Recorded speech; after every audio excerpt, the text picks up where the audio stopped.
Welcome to IR Studio, the immersive platform for creators to build their own 3D worlds. In this video, we'll show you how to get up and running successfully in just a few quick steps. We highly recommend Google Chrome as your browser of choice for a better and more stable experience of IR Studio. To get started, you need to sign up for an IR Studio account. On the sign-up page, check off that you agree to the terms of service. Check off you are 18 years or older. Check the box off if you'd like to opt in for marketing communications, and then input your email. Then click on Send Magic Link. A magic link to access your IR Studio account will be sent to your email. With the email pulled up, either click the link or copy the link and paste it into your browser to sign in, and it will go through an authentication. Then it's going to ask you some information about yourself, including your name, phone number, your organization name, which you can simply use your name, and the chance to randomly generate a name for your subdomain. Your subdomain is essentially where all of your 3D worlds will be hosted. Eventually, we are going to add the ability to bring your own domain here. But for now, just keep clicking Generate until you find a name you like. Once you're done with that, your account will be set up. On the corner, you can see that the domain is being connected.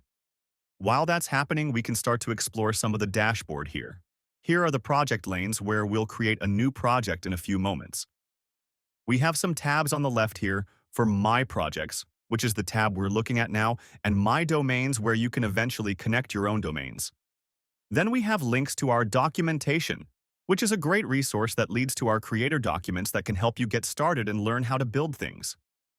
Support leads to Zendesk, where you can report bugs, submit requests, or read some FAQs and safety data.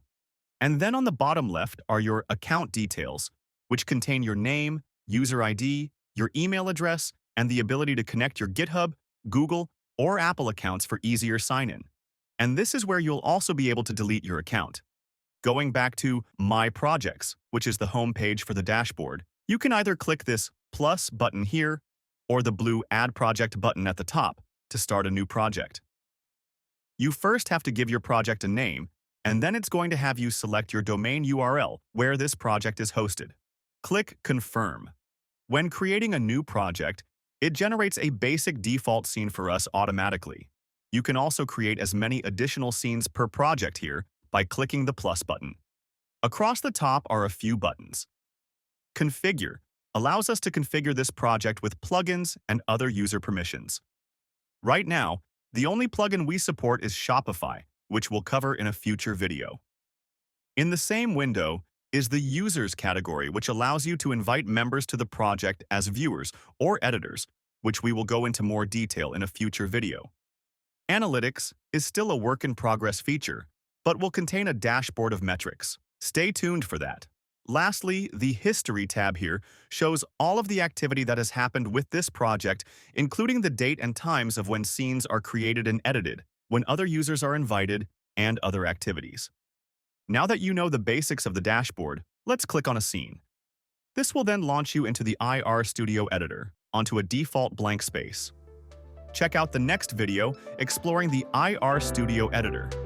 Thanks for watching.